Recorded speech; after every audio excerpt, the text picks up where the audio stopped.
Dianggap timbulkan perpecahan, Mustafa Kemal tolak ajaran sholat.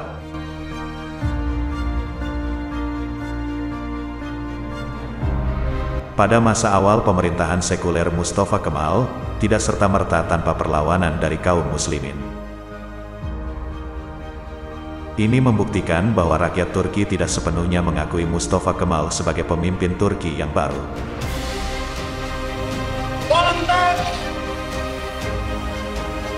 Sebagian kaum muslimin melakukan perlawanan dan revolusi bersenjata menghadapi pemerintahan Turki muda yang makin memusuhi Islam. Revolusi yang paling penting terjadi di wilayah Tenggara pada tahun 1344 Hijriah, kemudian terjadi perlawanan pula di daerah Manyamin pada tahun 1349 Hijriah. Hanya saja, perlawanan ini berhasil dipadamkan pemerintah Mustafa Kemal Atatürk. Dalam peristiwa ini, banyak ulama yang menjadi korban atas kekejaman yang dilakukan oleh pemerintah. Lebih miris lagi, setelah peristiwa itu wilayah-wilayah yang melakukan perlawanan tadi tidak mendapat perhatian dari pemerintah, khususnya dalam bidang ekonomi dan ilmu pengetahuan.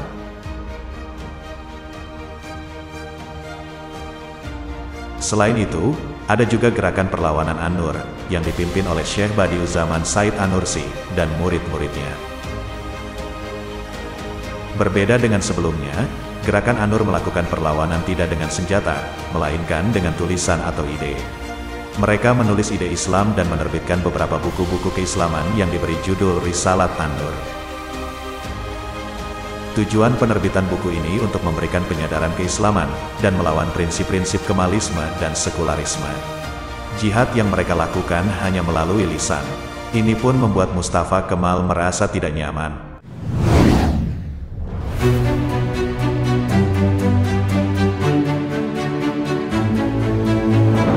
Untuk membungkam gerakan ini, dia berusaha membujuk Syekh Badius agar berpihak padanya dan akan diberi kedudukan.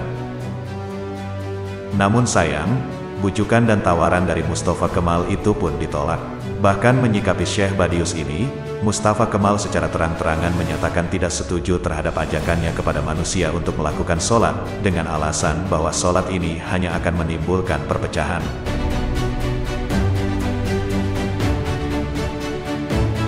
Mendengar pernyataan dari Mustafa Kemal ini, maka Syekh Badiuzaman Said An-Nursi menjawab, sesungguhnya hakikat yang utama yang muncul setelah Islam adalah sholat, dan sesungguhnya orang yang tidak melakukan sholat adalah seorang pengkhianat, sedangkan pemerintahan dari seorang pengkhianat adalah ditolak.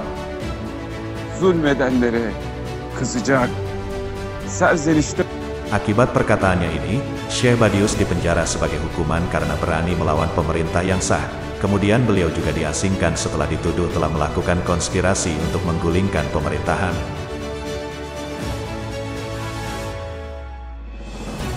Meskipun demikian, dakwah dan seruannya terus berlangsung dan menyebar dengan cara rahasia, di tengah-tengah kalangan akademisi bahkan di kalangan militer, serta pejabat-pejabat pemerintah.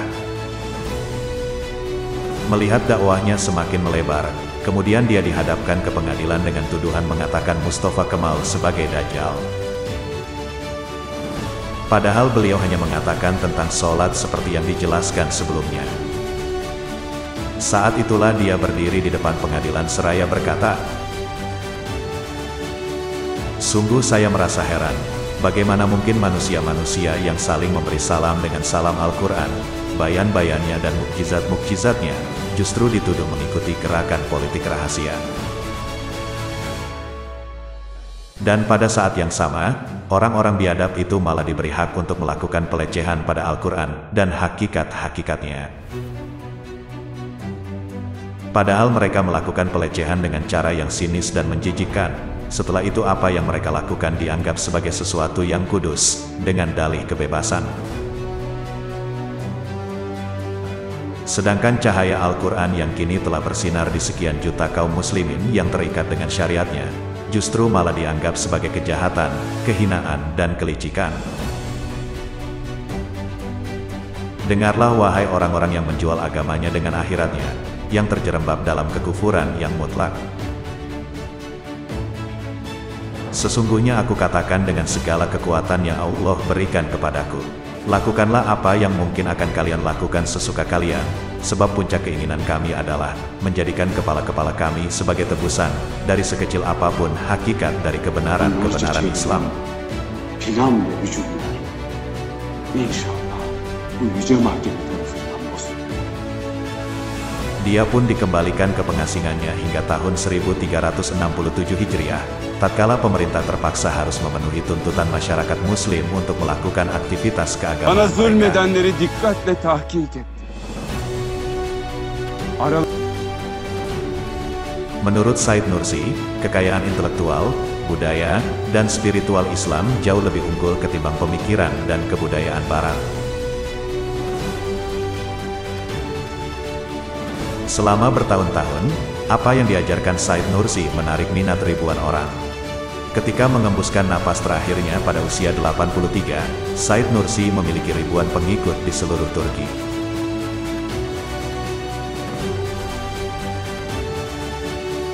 Hingga akhirnya beliau wafat pada tanggal 23 Maret tahun 1960 di kota Urfa. Pemikiran dan ajarannya masih sangat populer di Turki hingga sekarang.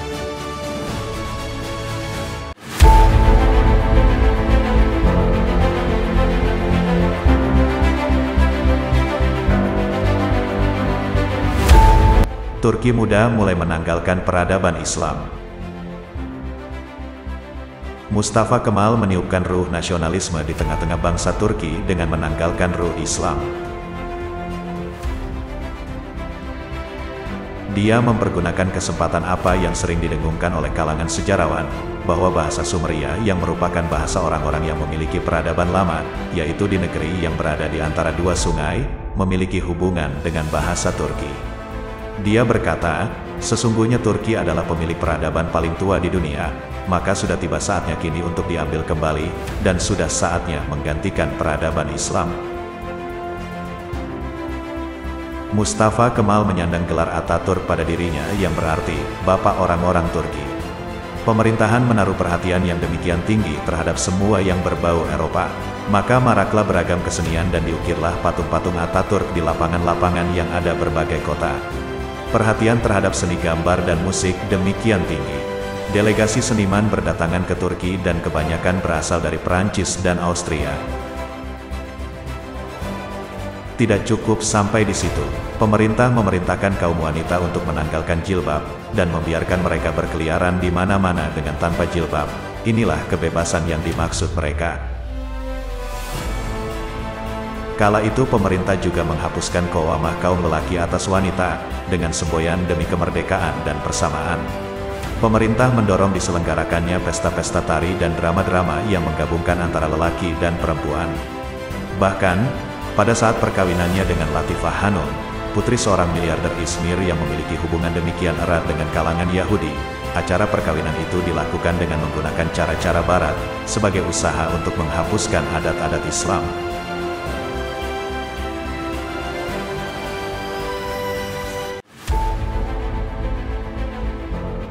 Di samping itu, dia juga menemani sang putri dan membawanya berkeliling kota, sedangkan Latifah memakai pakaian yang menimbulkan fitnah dan bergabung dengan kalangan lelaki, dengan memakai pakaian yang mempertontonkan bagian-bagian anggota tubuh secara telanjang. Jelas hal ini sangat bertolak belakang dengan era Turki Utsmani yang dianggap kuno oleh mereka. Tidak cukup di situ, Mustafa Kemal juga memerintahkan penerjemahan Al-Quran ke dalam bahasa Turki, sehingga kehilangan makna-maknanya dan cita rasa bahasanya. Dia juga memerintahkan agar azan dilakukan dengan menggunakan bahasa Turki. Dia melakukan perubahan metode pengajaran dan dilakukannya penulisan ulang sejarah. Hal ini dilakukan untuk memunculkan kejayaan nasionalisme masa lalu, sebagaimana bahasa Turki dibersihkan dari semua pengaruh bahasa Arab dan Persia, dan menggantinya dengan bahasa Eropa dan bahasa Latin kuno. Pemerintah juga mengumumkan keinginannya untuk berkiblat pada Eropa dan memisahkan dirinya dari dunia Islam dan Arab. Pemerintah bertekad untuk mengesampingkan Islam, sehingga dia harus memerangi semua usaha untuk menghidupkan prinsip nilai-nilai Islam, dengan cara yang demikian kasar dan keras. Langkah-langkah yang diambil Mustafa Kemal ini memiliki dampak yang luas di Mesir, Afghanistan, Iran, India dan Turkistan serta kawasan dunia Islam lainnya. Sebab memberi peluang bagi kalangan yang menyeru pada westernisasi, dan cenderung pada budaya barat untuk menjadikan Turki sebagai contoh utama dan menjadikannya sebagai sesuatu yang bisa dijadikan teladan. Media-media di Mesir seperti Al-Ahram, Siyasat dan Al-Muqottom, yang juga memiliki orientasi memusuhi Islam, menyambut gembira apa yang dilakukan oleh Mustafa Kemal. Lebih dari itu, media-media itu banyak mendapat dukungan dari Yahudi Freemasonry dan Barat.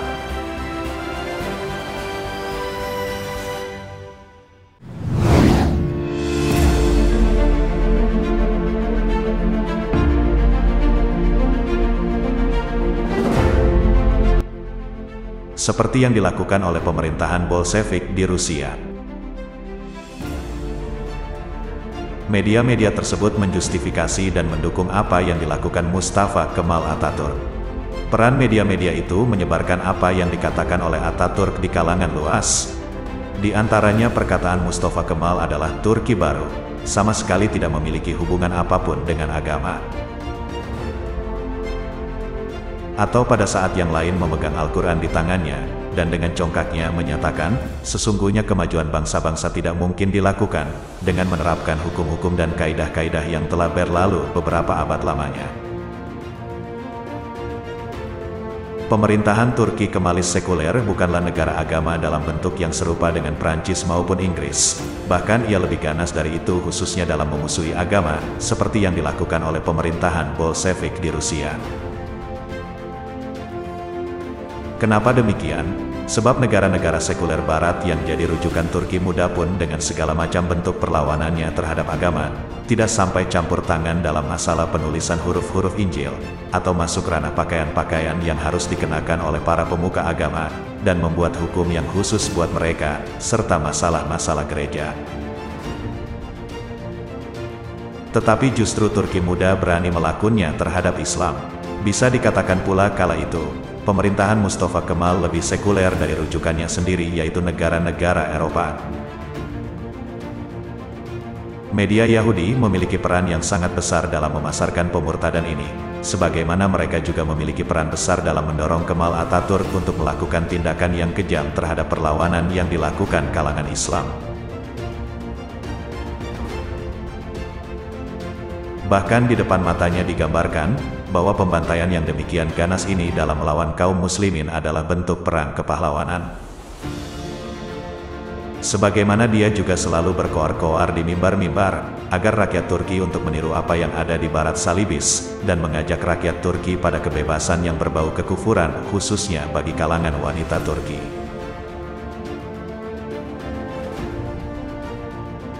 Dia mengajak pada degradasi akhlak dengan anggapan bahwa minum-minuman keras, judi, perzinaan tak lain sebagai gambaran dari tingginya peradaban dan kemajuan. Satu kenyataan pahit adalah bahwa Mustafa Kemal Atatürk telah menjadi percontohan besar bagi para penguasa di dunia Islam, sedangkan tindakannya yang diktator telah menimbulkan dampak yang begitu jauh terhadap kebijakan-kebijakan para penguasa yang datang setelahnya. Ia telah membuka pintu yang demikian luas bagi penjajah barat untuk meruntuhkan Islam. Prancis misalnya, seakan mendapat pembenaran untuk mewujudkan keinginannya mengkristenkan kawasan Afrika Utara dan mengeluarkan mereka dari agama, akidah Islamnya, sebagaimana dihembuskan, bahwa tidaklah wajib bagi mereka untuk memegang keislamannya lebih daripada apa yang dilakukan oleh orang-orang Islam di Turki sendiri. Mustafa Kemal menjadi layaknya pemimpin percontohan, khususnya bagi banyak penguasa yang menjual akhiratnya untuk kepentingan dunia mereka yang akan segera sirna. Orang-orang Yahudi dan Nasrani tidak akan senang kepada kamu hingga kamu mengikuti milah mereka. Katakanlah, sesungguhnya petunjuk Allah itulah petunjuk yang benar, dan sesungguhnya jika kamu mengikuti kemauan mereka setelah pengetahuan datang kepadamu, maka Allah tidak lagi menjadi pelindung dan penolong bagimu. Quran Surat Al-Baqarah ayat 120.